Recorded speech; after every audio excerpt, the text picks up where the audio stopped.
Excellencies, colleagues, Namaskar, a good afternoon and a warm welcome to India for the second India-Arab Foreign Ministers meeting.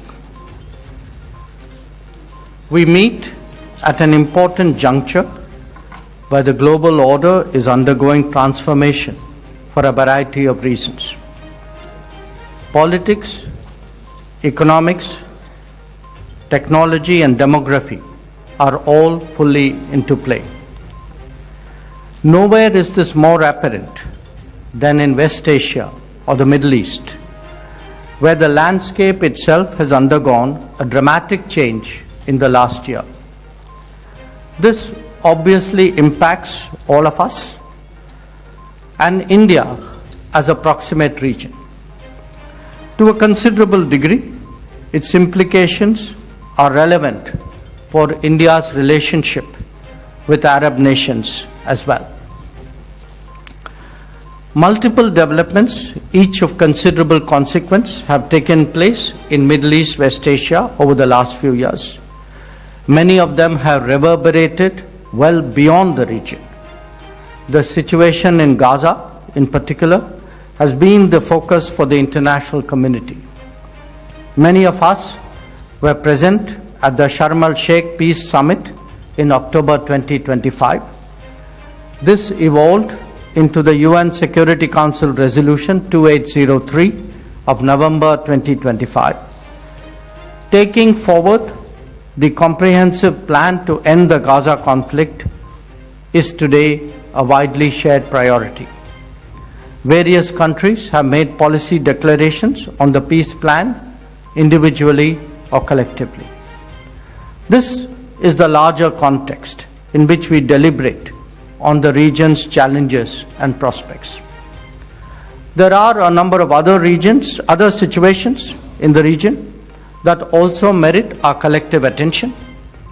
One is the conflict in Sudan that is exacting a deadly toll on its society.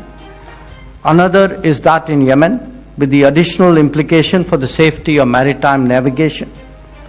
Then there is the concern about Lebanon, where India has troops committed to UNIFIL. Where Libya is concerned, all of us have an interest in advancing the national dialogue process. The direction of events in Syria is also critical for the well-being of the region. Contemplating this multitude of challenges, our shared interests warrant strengthening forces of stability, of peace, and of prosperity. A common threat in both our regions to these objectives is that of terrorism in all its forms and manifestations. Cross-border terrorism is particularly unacceptable because it violates the basic principles of international relations and diplomacy. Societies targeted by terrorism have the right to defend themselves and will understandably exercise it. It is essential that we strengthen international cooperation to combat what is a global scourge. Zero tolerance for terrorism must be an uncompromising universal norm. Excellencies, India has strong partnerships with all LAS nations, in many cases maturing to a strategic level. Much of that is rooted in history, where we have long exchanged goods, people, and ideas.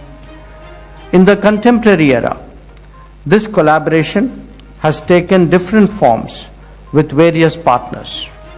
The region has some of our largest expatriate communities, key energy sources, major trade relationships, and increasingly emerging technology and connectivity initiatives.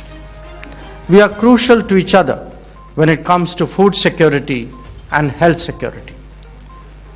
Today's deliberations, while of a collective nature, will nevertheless give a fillip to many bilateral ties. Colleagues, the India-Arab Cooperation Forum serves as a platform to give our positive sentiments a practical shape. Our meeting will examine an agenda for such cooperation in 2026-28. It currently covers energy, environment, agriculture, tourism, human resource development, culture and education, amongst others. India looks forward to a more contemporary dimension of cooperation being included, such as digital, space, startups, innovation, etc. We'll also be contemplating working together on counter-terrorism and parliamentary exchanges. I note that we have launched the India-Arab Chamber of Commerce, Industry and Agriculture yesterday. These activities and initiatives will parallel what is happening in the bilateral domain and reinforce the bonds between us. Excellencies and colleagues, in the last decade, India has developed many more capacities and strengths that are in keeping with the times. Many of these are technology related, and their application has been people-centric. We believe that sharing experiences and best practices in that regard will be to our mutual benefit. I look forward to discussing that in detail, and I'm confident that our deliberations today will be really productive and outcome-oriented.